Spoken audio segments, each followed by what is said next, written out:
to the Wisconsin Vegetable Garden Radio Show with your hosts, Joey and Holly Baird.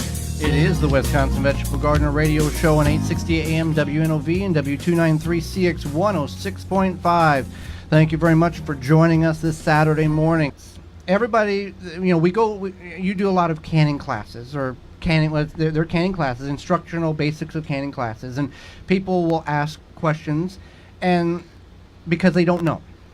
And some people don't ask questions and they go ahead and proceed with what they believe is the correct way to do something because they've either seen it, heard it, or read about it, but that doesn't always mean it's correct.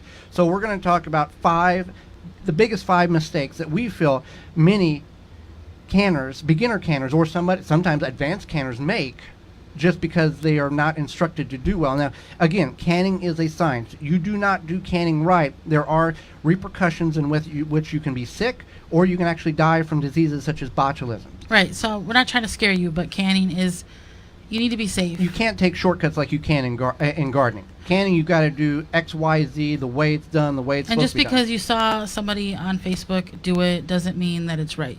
You have to understand that it is a process, as Joey mentioned, it is a science, and you are taking your own health and life at stake too.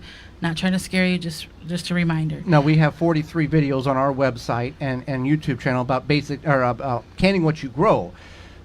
Holly instructs it in very detail. This is what I'm doing, and this is why you need to do it. It's not just, okay, just follow what I do, and I'm not going to explain anything. So let's go over the 5 things here in which people most commonly do wrong. So I think we covered number 2 about unsafe canning. You want to make sure that you are canning safely. So let's go to number 1, not reading the recipe. So you may get a recipe and you're like, okay, I'm going to make this tonight. And you might have to find out that you need to soak something for 3 hours. Or 24 hours. Or 24 hours. Yeah. Or you might realize that you don't have enough sugar or lemon juice or vinegar or something like that. So you want to plan ahead. Don't just say, okay, well, I need 3 cups. I've got a cup and a half.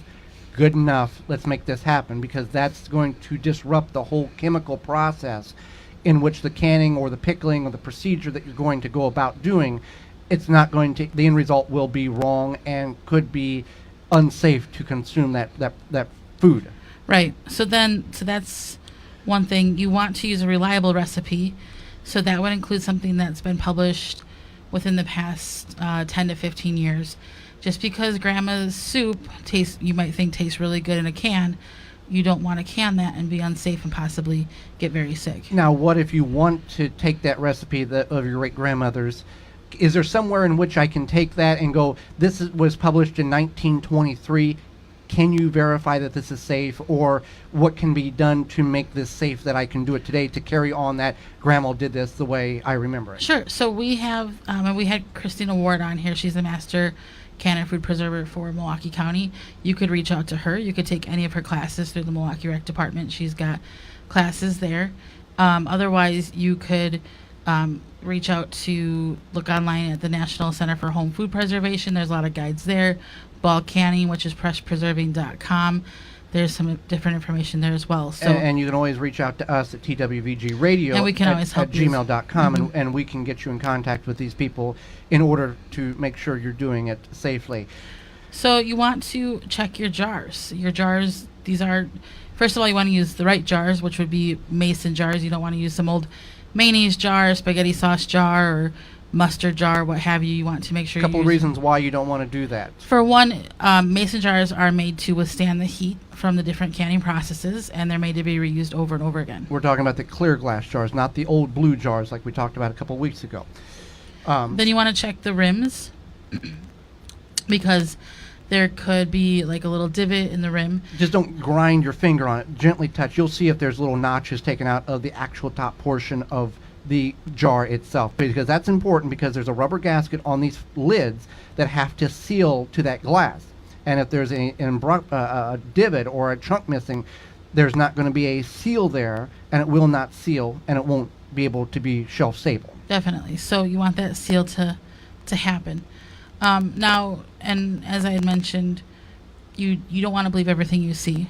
So if your friend is canning in baby food jars, don't say that's the wrong way to can, you're going to die, but just don't can in baby food jars. Like, It just doesn't make sense.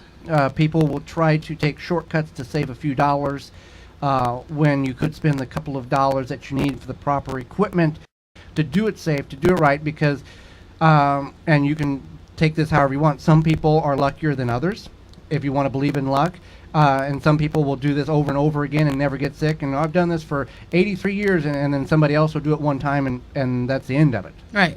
And if you, not to scare you, but a lot of people think, oh, botulism, that's like from before the 90s. Nobody gets botulism 2014. anymore. But yeah, I think it's 2014. There was a case of it in Colorado where people did die. Yeah, it was a potluck, and they gave improper canning. They brought improper canned goods, and a bunch of people got sick, and I think a couple of people died from it. So you don't want to do that. And wrong canning methods. So there is low acid canning, and then I guess you would call it high acid canning. So low acid canning is the pressure canner. That's where the canner gets to a higher temperature. And then water bath canning or boiling water canning is where the temperature is still at boiling, but you don't have to have that hot temperature for the low acid foods. Real briefly, for those who missed that segment a couple of weeks ago, what are some of the items in which you can safely, if done, follow the directions correctly in water bath versus pressure canning? Sure. So you can can a lot of things in the water bath, amazingly, but you have to add a lot of times some acid or some sugar. So tomatoes are great. Tomato things like pasta sauce, salsa, tomato juice, tomato soup, all of those, ketchup, great things for the water bath canner. But you're adding either some sugar or some acid to make that shelf stable and safe. And when I say acid, I don't mean literal acid. I mean something like vinegar or lemon juice is what you're adding to it.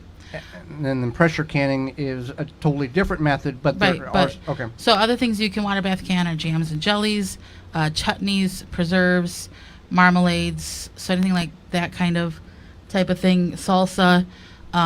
Would you say there's more things that you can in water bath than you... I think like if you're looking for more combined food items, everyday food items like salsa, pasta sauce, a lot of those things that might kind of stack up on your grocery bill that you're going to save time canning yourself. And then save money. In pressure canning, the items are different, and the procedure in which you can them are a completely night and day different right. way So to other go. things you can water bath can would include, we did this mock pineapple with zucchini, and so you can do fruits in the water bath juices canner. as well. And juices as well. So that's another bonus. And then any kind of pickled vegetables. Okay, let's name a couple here off the pressure canning list, because this is something and we're kind of getting into mistakes. Some people will jump right into the pressure canner and go, okay, I'm just going to pressure can all this stuff. And as an instructor of basic canning, you would instruct people, if you're going to do canning, that's great, but start off simple. Water bath is the most affordable, and it gives you the basic easiest concepts of canning. So it's kind of like if you're baking, if you're gonna start baking, are you going to bake a 5-layer cake and decorate it all at the same time? No, you're not going to do that. So you start small and you think about how much you actually want to invest. What if you start canning, you absolutely hate it, and you're just like, this is for the birds, I can't stand it. And you've already spent $300. Yeah, you don't do that. So start small, try, find some jars, get yourself going, and then determine if that's something you want to do, because it is work. But the payoff is in winter you can open up a can of something. And if you don't want to to spend any money, go to find somebody in your church, your group that you go to every week, a friend who does can, and say, hey, when you can I just sit in on you? I'll help you cut some stuff, peel some stuff, just so I can see what I might be getting into if I decide to take this step in preserving what I'm growing or buying at the grocery store. Right. So with that being said, just make sure that you are being safe. If it seems unsafe, if it seems weird or strange or sketchy, It doesn't seem right.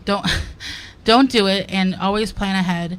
And if you are going to start canning, definitely think about starting small. If you're in the Milwaukee or surrounding areas, just tune your radio to 860 AM or FM 106.5. You can also find links on our Facebook pages, The Wisconsin Vegetable Gardener and Home Canning. Our website, thewisconsinvegetablegardener.com, click on the radio tab at the top of the page, then click on the Listen Live button, and you'll have immediately access to our live program. Mobile devices work very well also. Go to your app store and download for free the TuneIn app or the Simple Radio app. Then search WNOV 860, save it to your favorites, and you can have access to our radio show live wherever you're at in the world. Our radio program will also have podcast replay under the radio tab several days following the live broadcast. You can find all of these links in the show notes below. Our show airs 9 to 10 a.m. Central Standard Time every Saturday, March through the end of October. And we want to thank our sponsors because without them, this would not be anywhere possible. You can find all of their links under the radio tab on our website at thewisconsinvegetablegardener.com. For more information, please visit thewisconsinvegetablegardener.com.